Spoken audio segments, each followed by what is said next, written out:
Rick Simpson, he's just buggered off, and he should come back to Canada. They're not putting an old man like him in jail, so I don't know what he's worried about. He does not really stand the likelihood of going to jail for any length of time.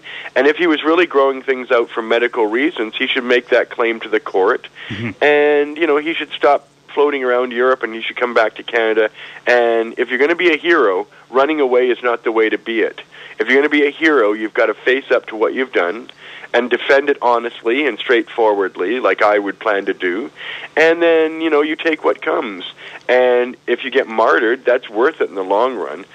Being free is only a relevant value, if your message is fully out there. But I think Rick Simpson, he should come back to Canada and become even a bigger star, go to court, and defend himself. I doubt very much he'll go to jail. And I think that's unfortunately what it is.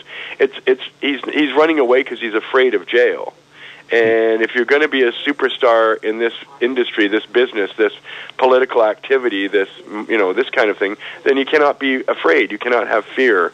You can't be going away and running off and staying around in Europe and going from couch to couch and stuff like that. You have to come back here and explain what you did and explain the righteousness of it, and then trust that the Canadian people will get you out over time, which is what I'm putting my faith in, and I think that's the way to go.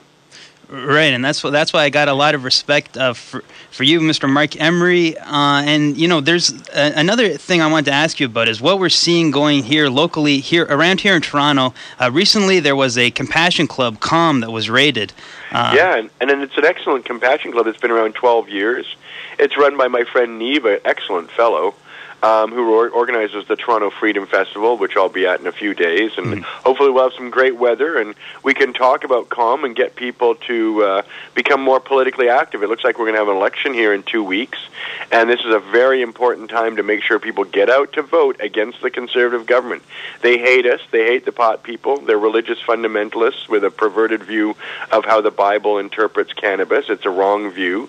And there are a lot of people we can vote for, from the NDP to the Greens, and even the Liberals, and even the Bloc in Quebec, who would be a superior choice to the Conservatives as far as the cannabis culture goes.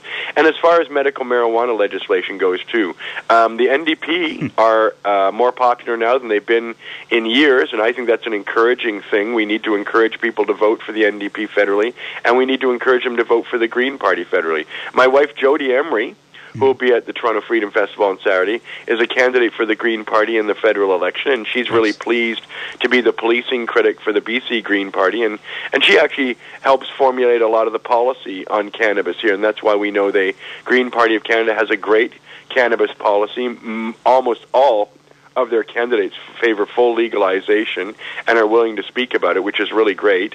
And the NDP has many members who are also in favor of legalization, like Libby Davies and Bill 6A and that sort of thing. So we've got support in Parliament. We have to get out and vote for them to make it worth their while. The Conservatives are praying that only the adults, the old people in Canada show up to vote, because typically young people don't show up to vote, and that allows old people to vote for the people they want, and then that means we are subject to the dictates of rural, conservative, older Canadians instead of, young, hip, modern, urban Canadians. Because urban Canadians, young people don't get out to vote as much, and that we have to change.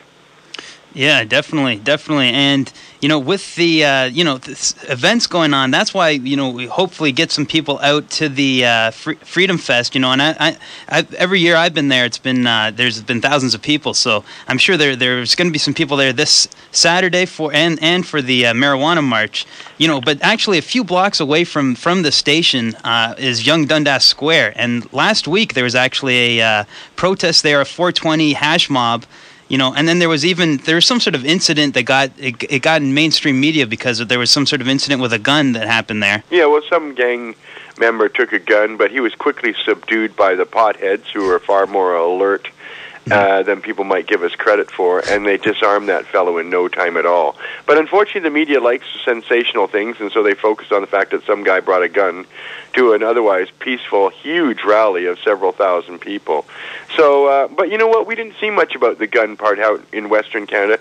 We mostly just saw the large crowds in Toronto, and that was awesome, and these spectacularly large crowds in Ottawa.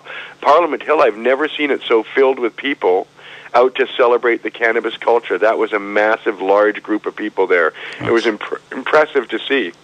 No, well, yeah, and okay? So you just mentioned Parliament Hill, and I was just about to ask you about the situation in Ottawa, because you're even saying that you think there could be an election coming soon. Very soon, very soon. And I think the Conservatives are so contemptuous of democracy, of Parliament, of the Canadian people, that, I can't wait to have an election. And I think if Stephen Harper doesn't get his majority, which I'm not convinced he will, then I think the Conservatives will not form the government, because the others will have a coalition and form it. They're just not letting Stephen Harper have another chance. If they can actually get up the nerve to have a non-confidence motion, and let's get this election on the road.